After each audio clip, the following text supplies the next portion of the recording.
Good morning, everyone, and thank you so much for joining us for today's webinar on verification. This webinar is a part of a professional development series hosted by the statewide nonprofit organization Alabama Possible and our Cash for College program.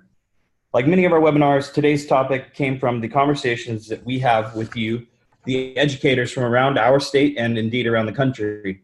For each webinar, we look to the experts in each field to bring you the latest tools and resources for you to have success in your school and in your classroom. So far this year, we have covered an introduction to the Alabama College Campaign, FAFSA 101, advanced FAFSA completion, using data for your campaign with the Alabama Commission on Higher Education, and the American Graduate. Recordings of each of these webinars are available on Alabama Possible's YouTube channel, which we will include a link to in our follow-up email after today's webinar. We'll also include a link to a recording of today's webinar in that follow-up. Upcoming webinar topics include completing the FAFSA for students and families with mixed immigration statuses, Success Plus and apprenticeship in Alabama, and navigating guardianship and the FAFSA. If you have other topics that you'd like for us to discuss, please feel to reach out to us at 205-939-1408. Sorry about that.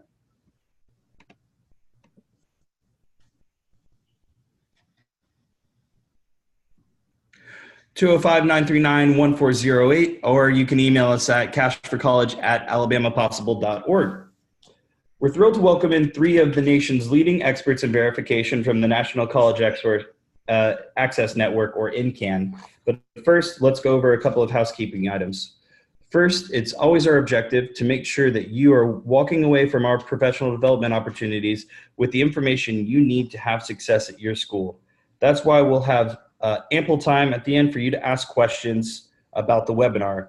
You can submit questions in two ways. First, you can submit them using the Q&A function through Zoom. You can also submit questions using the chat function. I'll be monitoring both throughout the presentation. If you ask a question that is relevant to the information being reviewed at the moment, I'll pause our panelists so that we can review and discuss during the presentation as well. My name is Colby Leopard, and I'm the Advocacy Coordinator at Alabama Possible.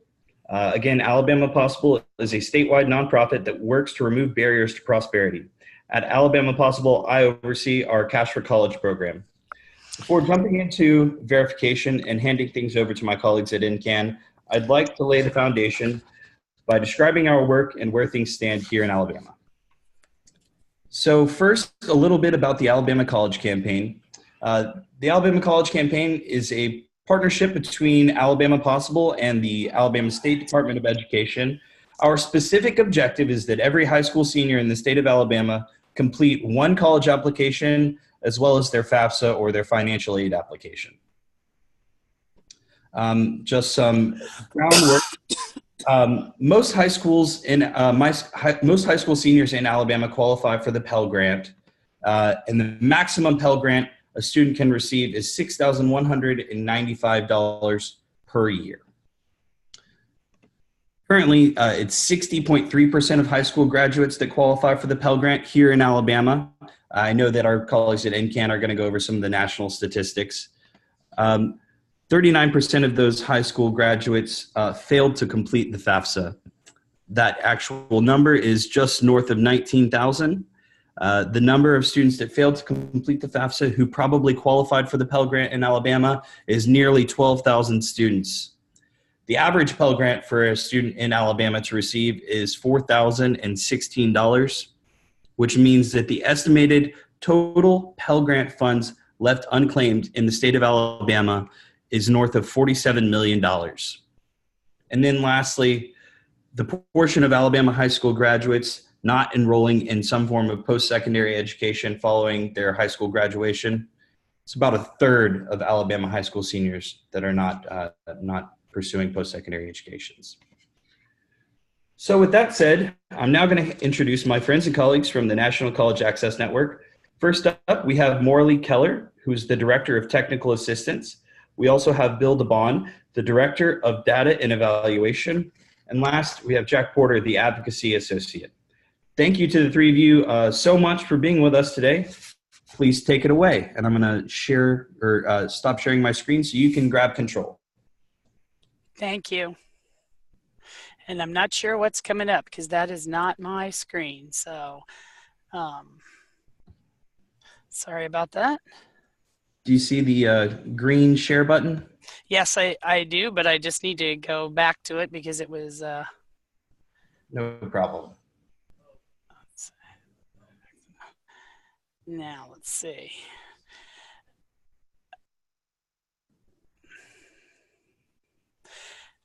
Okay. Sorry about that. Everyone seeing my screen now? Not yet. Okay.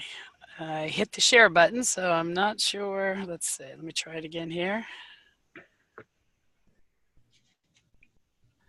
There How we about go. now? Okay, Yes. great. Thank you. Perfect. Sorry for the technical difficulties. No problem. Good morning, everyone. My name is MorraLee Keller, and I'm the Director of Technical Assistance with the National College Access Network. I will apologize for my voice that's racked somewhat with a cold today. I also have my colleagues with me today, Bill DeBaun, the Director of Data Evaluation, and Jack Porter, our Advocacy Associate. What we really want to do is share some different perspectives about the verification process, which I'm sure all of you are familiar with. And have probably helped try to support students through the verification process. You know, we're going to talk a little bit first about some of the challenges associated with verification. The first thing that we'll note is that a high number of our low-income students are the ones selected on an annual basis. If you take a look at the overall numbers of folks selected, you will always see very high percentage of low-income students selected, and that is, if we have to think about it logically, primarily because that is the group of students most likely to receive Pell Grants or federal funds. The percentage of students, high-income students, who are selected is considerably lower than low-income students. So those of us that are working to help this group of students access post-secondary education feels sort of somewhat of an imbalance when it comes to the volume of students that we're assisting selected for verification methods. Now, one of the things coming up and that I'll need to mention is one of the difficulties or challenges that have happened over the last few years.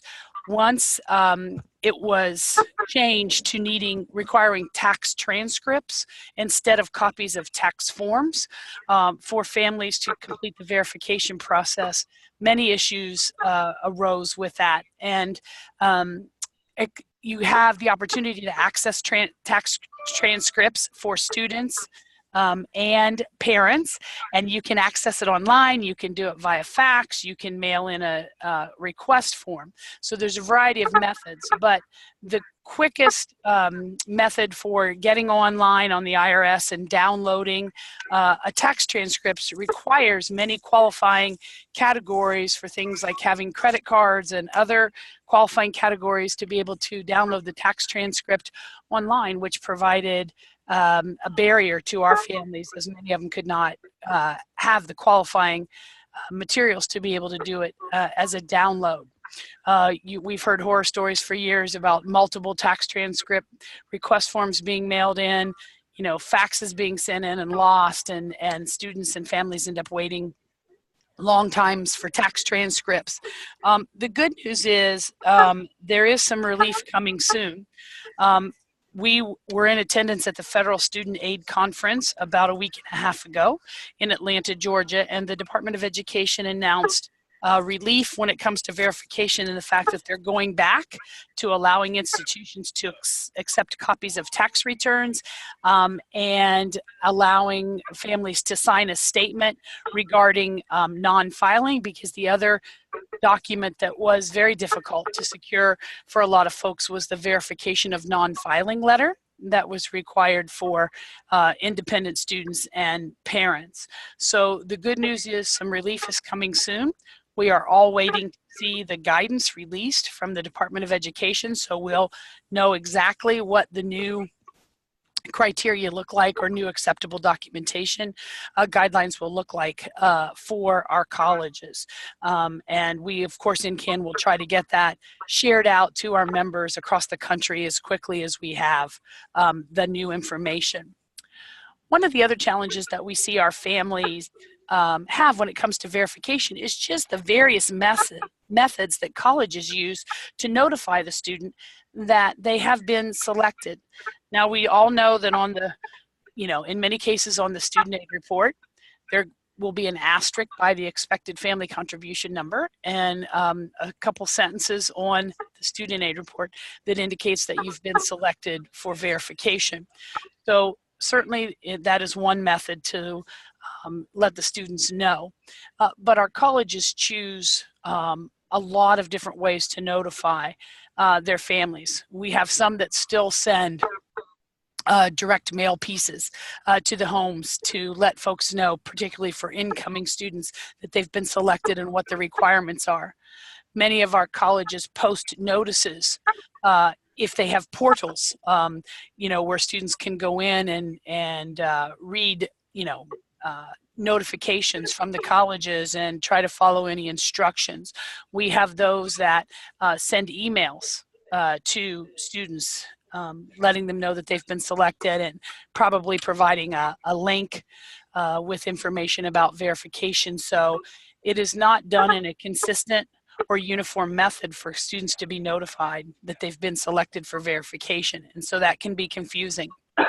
And then on top of the various types of notification by the colleges, there are just wildly different processes that colleges use to collect the documentation materials or the documentation or materials required to complete verification. Everything from having the ability, to upload your verification documents, into the university's, portal, to needing to mail in copies of the tax transcripts and signing verification worksheets, downloading things off websites. So the processes for students to follow, even once they know they're selected, varies widely by colleges, and that also adds another level of confusion or barriers. And the other thing is, knowing that these processes are varied and sometimes difficult and different, having people around you, the lack of knowledgeable people to assist the students. School counselors in many cases have, some levels of knowledge about verification, but if you think about maybe a typical senior who might have applied to 5 different schools and was selected for verification and trying to gather 5 sets of documents and follow 5 different processes. Sometimes there are, school districts that may be fortunate enough to be served, for example, by some version of a college access program or a TRIO program or Gear Up or somebody who has some folks right there in the building who can provide some direct assistance to students who get the opportunity to focus on that. School counselors can help, but as we all know, they have lots of duties on their plate, and having the time to spend with individual students or families to get them worked through the verification process may not always be possible. So, imagine if you're sort of the unassisted student and family who's trying to navigate multiple methods of notification and multiple processes to clear verification. It really can be a hurdle to post-secondary enrollment. There are some ways to think about, having some strategies to combat, the verification process. And some of this, sounds maybe a little easier than it is actually to implement, but we want to talk about those. Is if at the school level or college access program level, you have the ability to track who has completed the FAFSA. That's one of the first things we would say, is to understand which of your students have completed and which students have not completed the FAFSA. And once you have the ability to do that, then you have also the ability to communicate with those that have completed to discover if they have been selected for verification. Our next bullet point, is kind of sitting there because we're waiting on the new guidance. But what was becoming a very popular process at a lot of the FAFSA completion workshops were schools or programs literally bringing in the blank Form 4506T to order the tax transcripts for students and parents. So literally sort of making the workshop have two parts to it. One would be completing and submitting the FAFSA. The second would be completing the tax transcript form and having it ready to be submitted. I think, we'll have to see this guidance, but, moving forward, we may, need to change that strategy to explaining to families about having their tax forms ready and being ready to complete a signed statement if they were a non-filing family, and what that might look like. So this bullet point right now is the flexible one that's going to get modified once we get this new guidance from the department. The third strategy, which we've talked about a lot since it's been available to combat verification, is to try to use the IRS DRT, data retrieval tool, transfer of information, because there is a reduced likelihood that you're selected for verification if the student and or parent transferred their tax information directly from the IRS and made no changes to it. That does reduce the likelihood that you're selected for verification. So that's one of our favorite strategies to try to, just even keep students out of the verification process.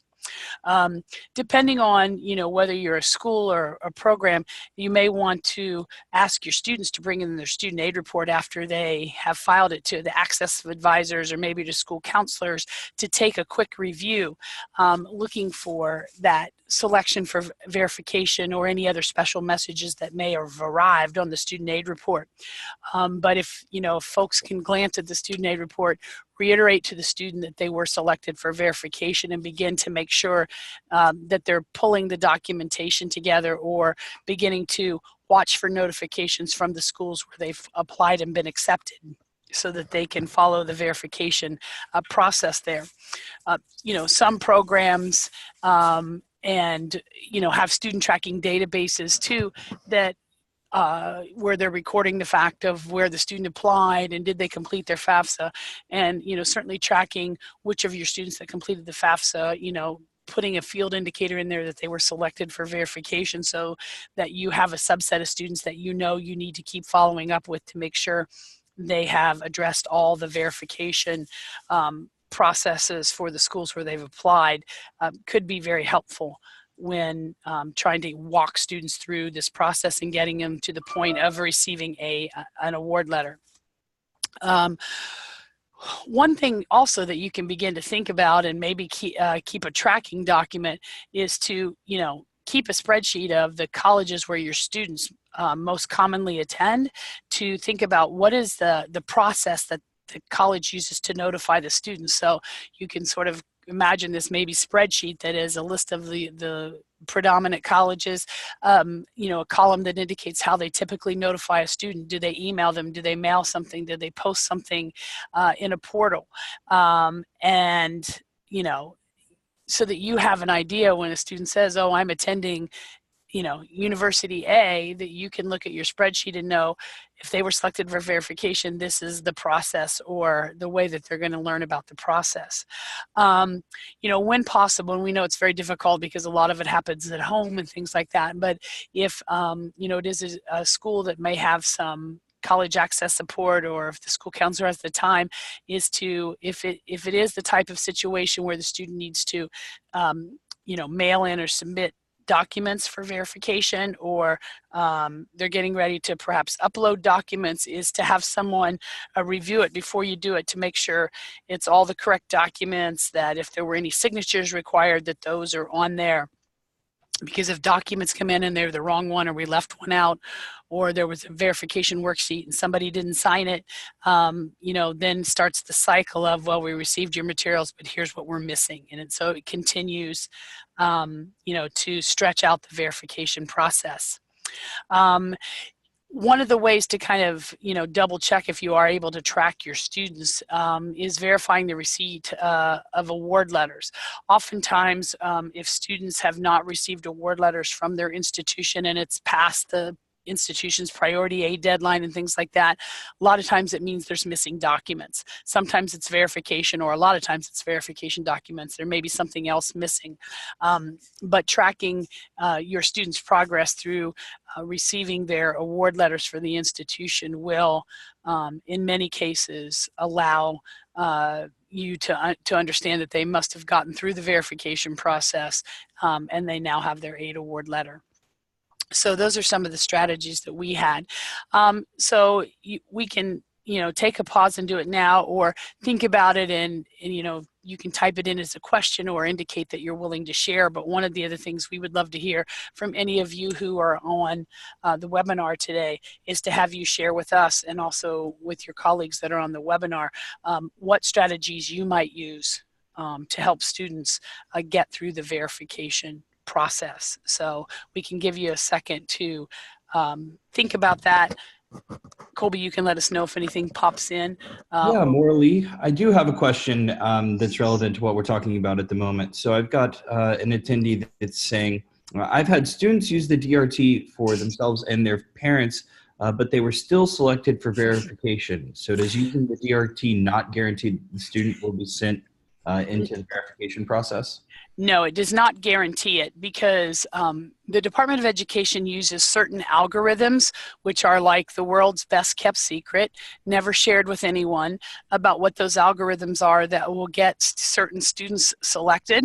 And then also there is a random component to selection. So using the DRT is not 100% guarantee that you will not be selected, but it greatly reduces your chance of being selected. Great. Thanks so much, MorraLee.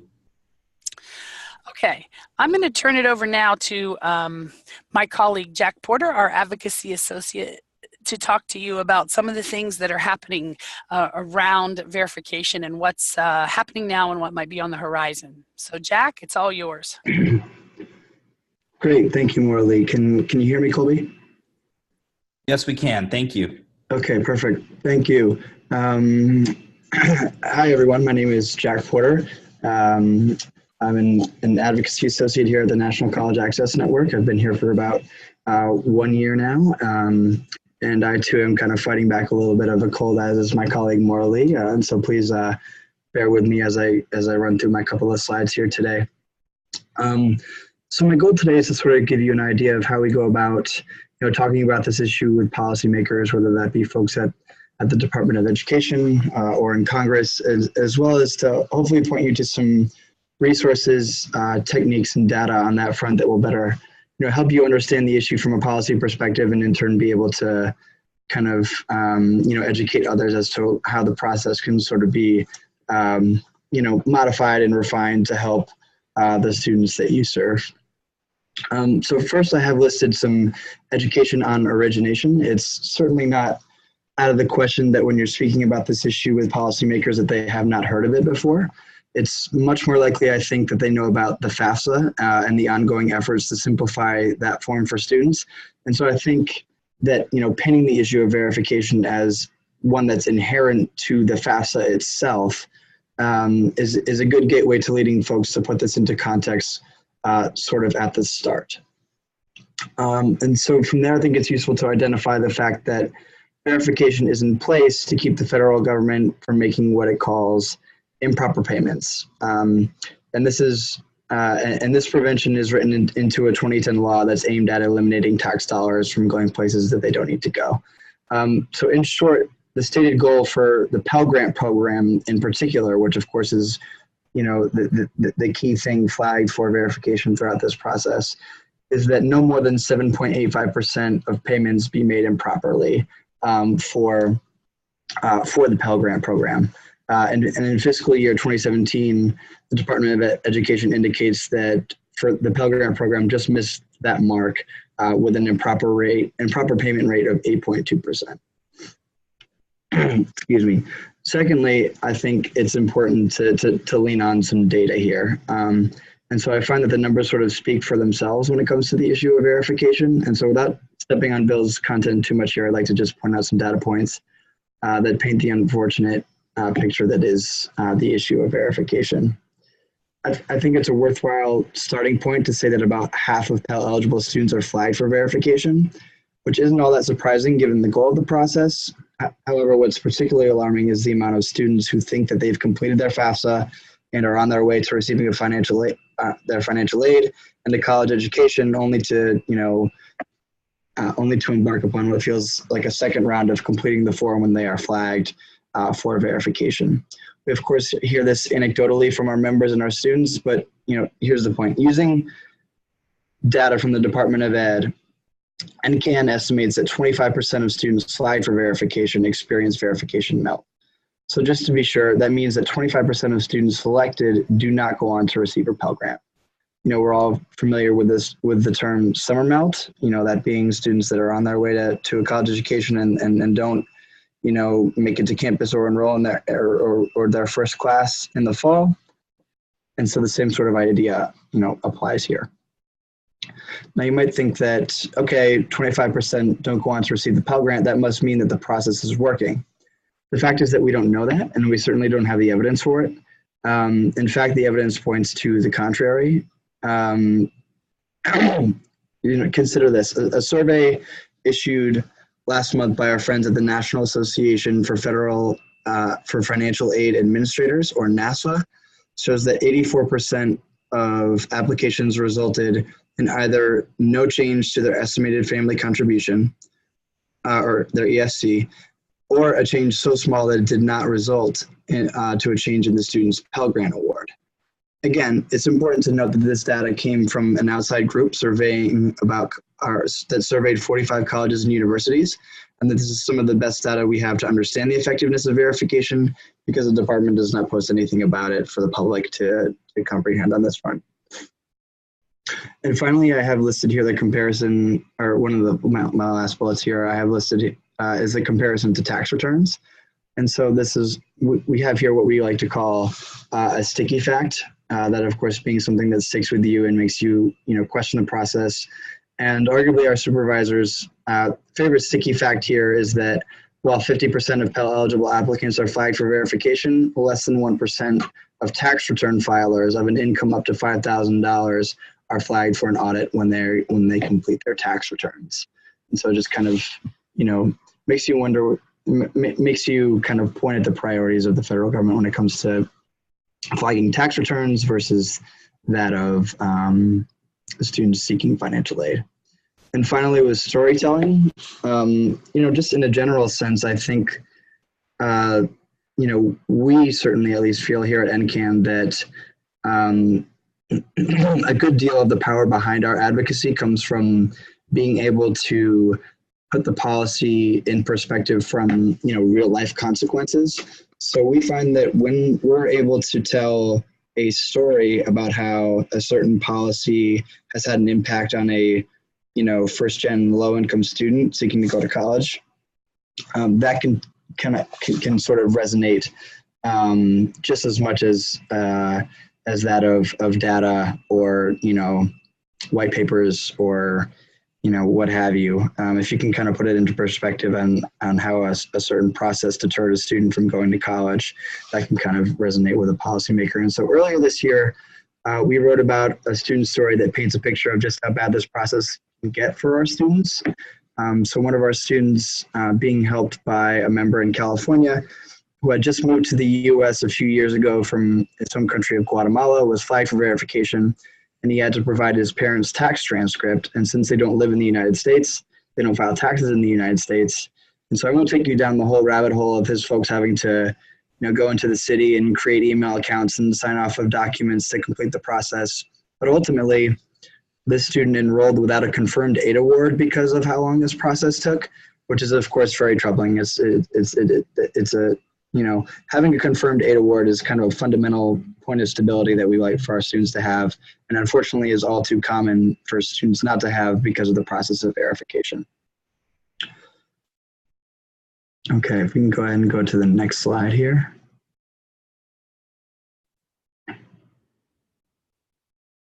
Jack, my computer is freezing, so let me see if I can get it to move.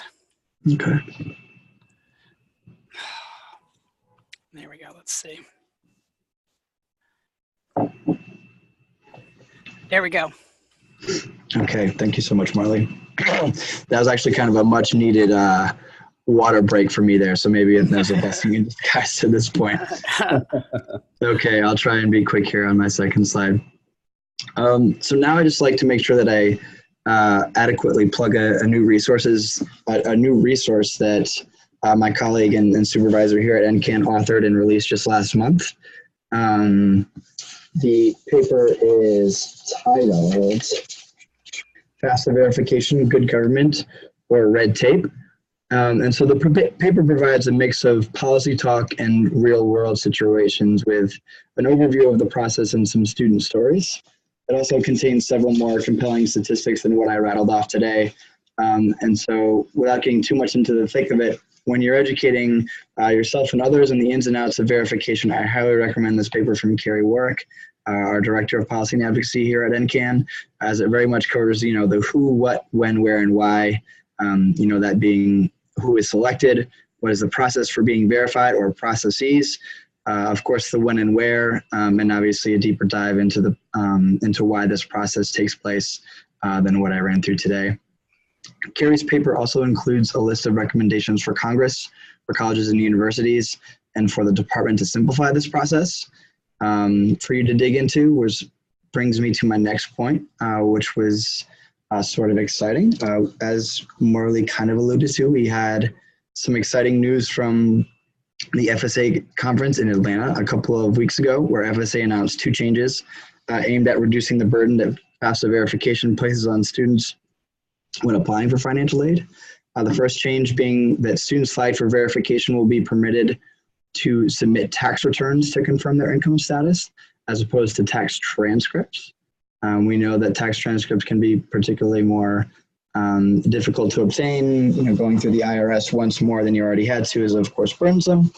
And change number 2, financial aid administrators will soon have the authority to accept, quote, signed statements from applicants who do not file tax returns, thereby removing the necessity for students to obtain a verification of non-filing letter from the IRS. And so this change will likely take effect after FSA issues the new guidance, and students completing verification for the 2018-2019 academic year, as well as those for 2019-2020. Again, MorraLee referenced that we are waiting on official guidance from the Department of Ed, and when they announced these changes at FSA in Atlanta, they said that they are coming, quote, very soon. And so you can be sure that as soon as we know, particularly what specifically the department means around signed statements and official processes, that NCAN will have that information and will disseminate it to our members as quickly and as efficiently as possible.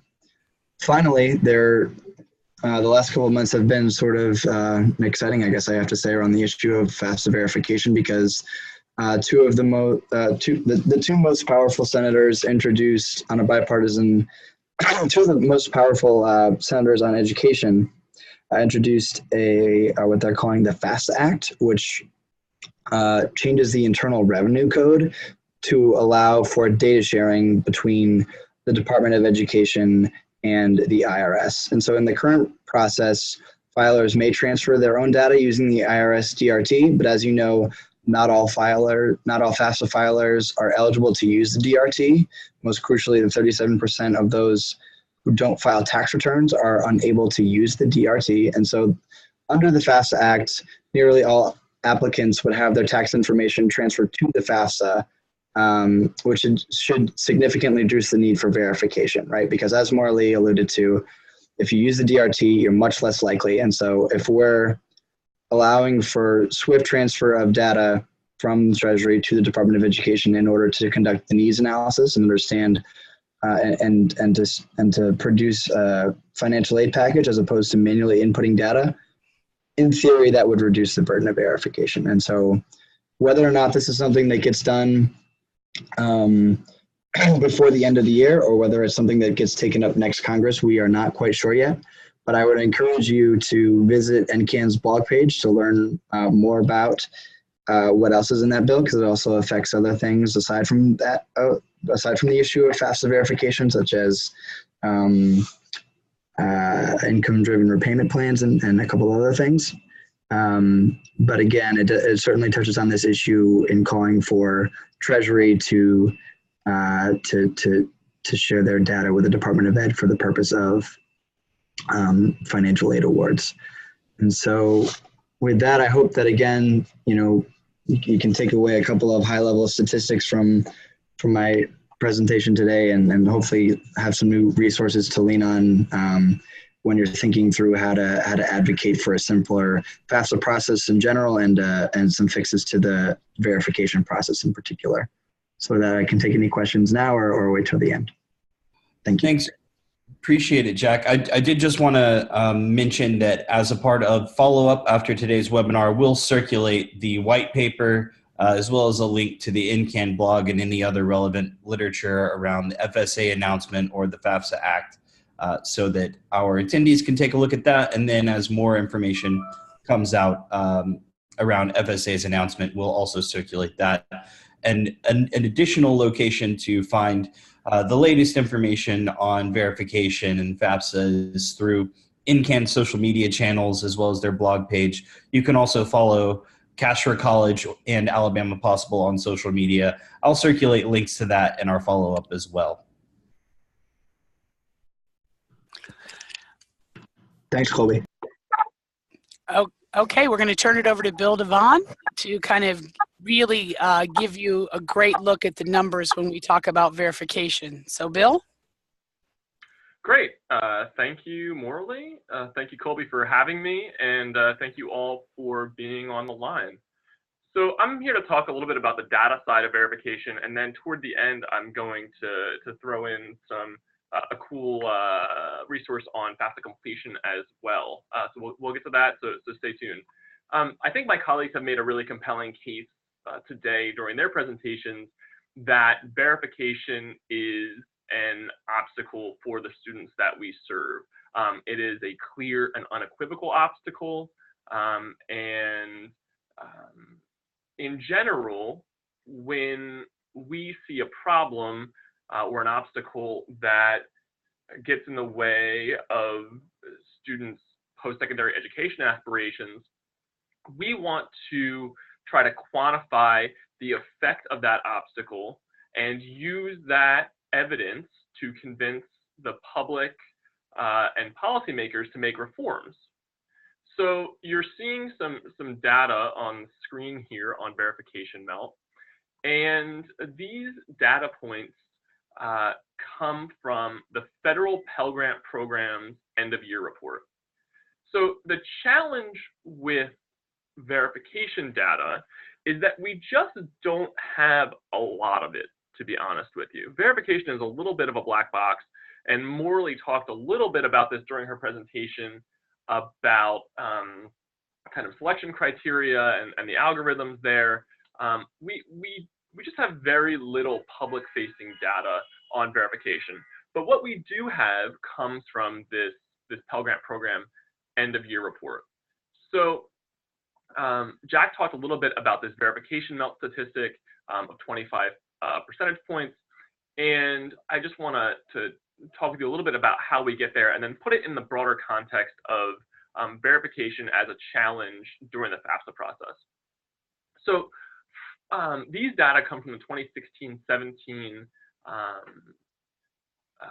Pell Grant program year.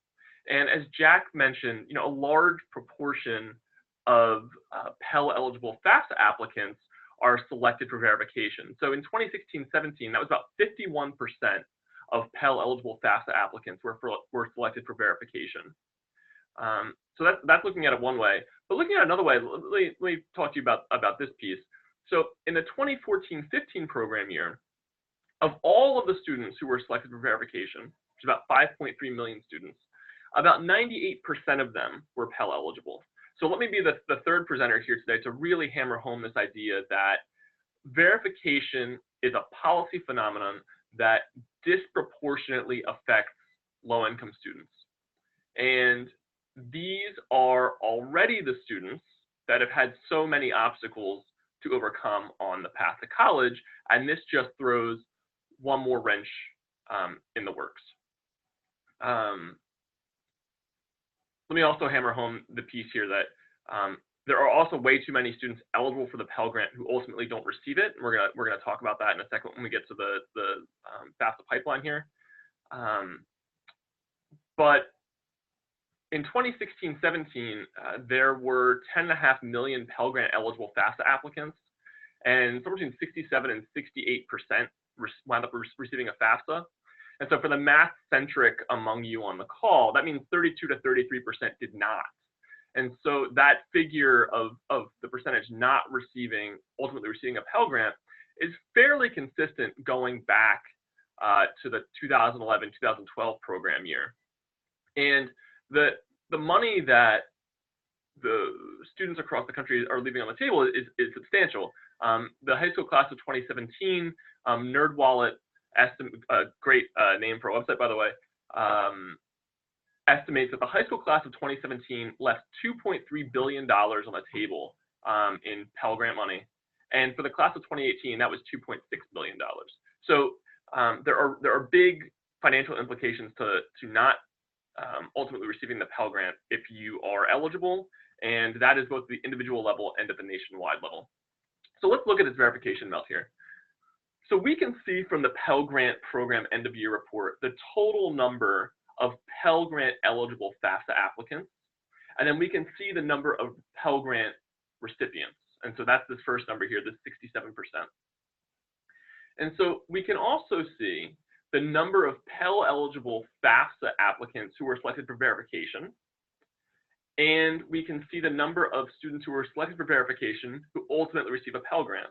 And so when we divide that, we get 56% of Pell Grant eligible FAFSA applicants who were selected for verification wind up receiving a Pell Grant. So we can also work the numbers backward and say, okay, well, if we have the overall Pell Grant receipt rate and we have the verification selected Pell Grant receipt rate, we can also figure out what the Pell Grant receipt rate was for students not selected for verification, and that's 81%. So what we're saying is that there's a 25 percentage point difference here between Pell Grant eligible FAFSA applicants who are and aren't selected for verification who ultimately receive a Pell Grant. So that's the basis of this verification melt statistic. So, you know, like I mentioned at the top here, we pretty strongly believe that verification is a significant contributor to why Pell eligible students don't receive the Pell Grant. And looking at this verification melt rate kind of is a signal to us that this bears closer inspection. So let me dive a little bit more into this. We talk a lot in the field about summer melt, right? Which I've kind of referred to as life happens melt as well when I've written about this.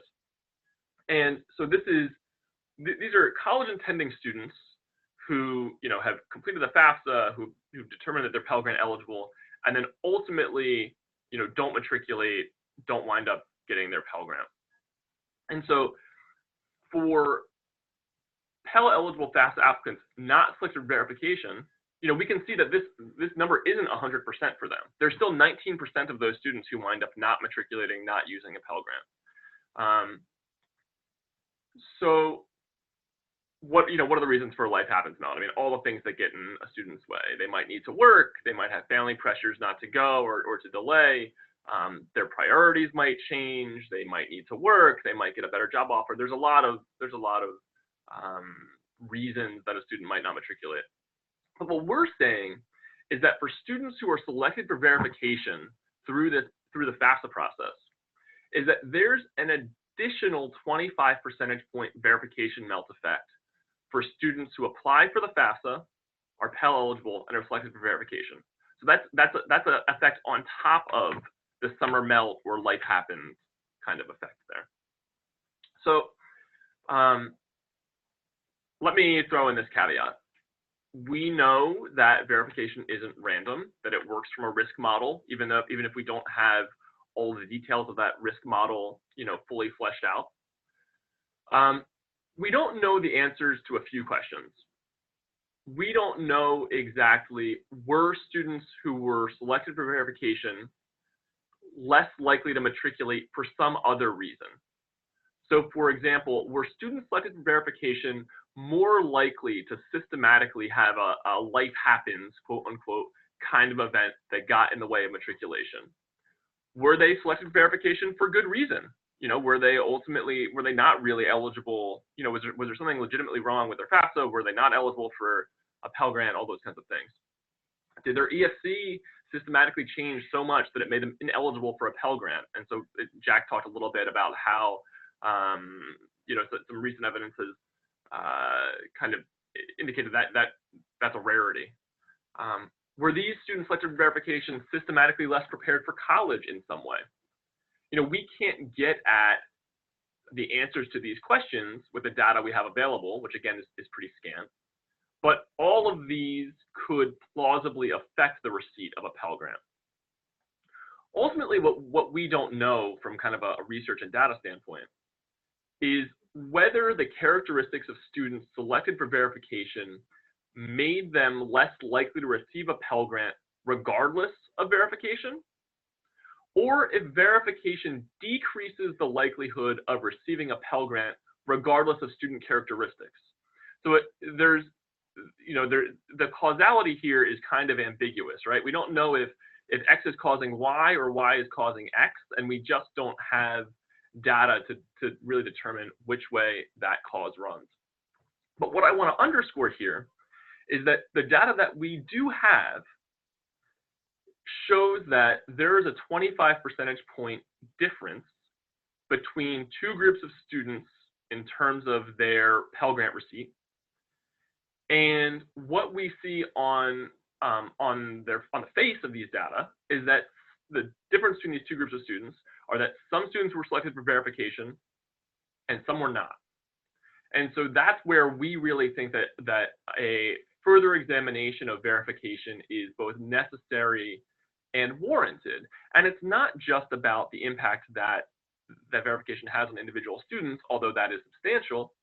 When we zoom out and we think about this from a public policy standpoint, the Pell Grant is intended to improve college access and improve post-secondary outcomes for students. That's why it's there, because policymakers see post-secondary education as a public good that they want to increase access to, and they want more students to be able to access it.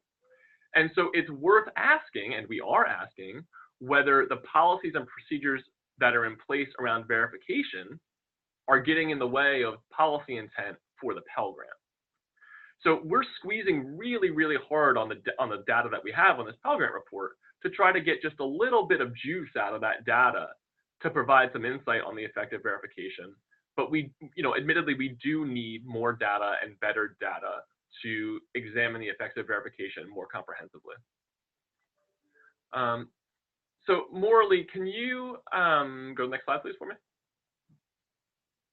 So this is what we call the leaky FAFSA pipeline, and I hope this will be a good resource, a resource of value to show you and to help you show others in your work that even just in the FAFSA process, there are so many places where a student can fall off the path of going to college. And so ultimately what we're looking at here, we've kind of combined a bunch of different data sources here to kind of trace the path of a given class, a given high school class of seniors, of low-income high school seniors, and trace them through kind of the FAFSA process, and ultimately on the other end of the pipeline here, determine what % of low-income high school seniors from a given class wind up matriculating using a Pell Grant. So again, when we're talking about low-income first-generation students of color, we're talking about significant obstacles to pursuing a post-secondary pathway. And you can see on the right here, we've listed some of them. These will probably not be new to folks on the call. Students may not know about the FAFSA or the financial aid available to them. They may not know that they could fill out a FAFSA or could get a Pell Grant. Many students and families are debt averse. They don't want to take on loans. They're scared of that piece, or they think their credit is too low and they won't be able to pass a credit check, so they don't want to, they don't complete a FAFSA. They may think that college is not for them, that they may not think that they're on a college pathway, or that, or they're the kind of student who goes to college. So that may deter them from completing a FAFSA. And then ultimately, at the end of the day, and I'm sorry if this is insulting to anybody on the line, but completing the FAFSA is not exactly the most fun pastime in America. The form is complicated, and it can be onerous, and short of kind of a housing application or a mortgage application, this may be one of the more complicated forms that a student and their family comes across. So there's a lot of reasons why students may not submit a FAFSA at all. And so for a given class of low-income high school seniors, we're saying that just 55% will submit a FAFSA, okay? So we're taking 45% right off the top. And so then the pipeline kind of works here through the number of students who submit a FAFSA but don't complete it for various reasons, don't take care of any issues there. And then of the students who complete a FAFSA, then we peel off about 104,000 students, or 25% of those selected, who experience verification melt. Once those students, once we peel off the students who experience verification melt, then we say, okay, 709,000 students are awarded a Pell Grant. Well, then even after that, even after you get through verification, and we add in the students who are eligible for a Pell Grant and complete a FAFSA and aren't selected for verification, then we're still saying about 22% of those are awarded a Pell Grant, or 22% of those experience summer melt. And so ultimately, as we're snaking our way through this leaky FAFSA pipeline, we say that ultimately only 31% of low-income high school seniors from a given class wind up enrolling using a Pell Grant. This is really concerning. So if you're looking for an infographic that helps to kind of tell this story, we hope that this will help you tell that story. Ultimately, I think this is a conclusion that will be shared by many of you on the line. I think this really hammers home it is troubling and it is unacceptable, given not just the implications for individuals and families that not receiving a Pell Grant, not completing the FAFSA, being selected for verification has, but that there are broader implications on economies and communities across the country when students are unable to or choose not to not pursue higher education. We will continue to work at this and continue to squeeze more insights out of the available data and to press for better data so that we can better understand verification melt. So I want to pivot here to a piece about FAFSA completion. And so this is a plug for NCAN's Form Your Future campaign. And so this is a campaign, you can find it at formyourfuture, all one word, .org. And this is a campaign with resources and guides and data on FAFSA completion nationwide. And so at formyourfuture.org, we have something called the Form Your Future FAFSA Tracker. And so each week, I'm using data from federal student aid to track FAFSA completion submitted at the state, school district, school, and city level. And we're measuring FAFSA completion in terms of percent change year over year, and also in terms of percent of seniors completing a FAFSA. And it's an interactive dashboard. You can see, where your state ranks over the course of the cycle. And I just wanted to show you that through November 23rd,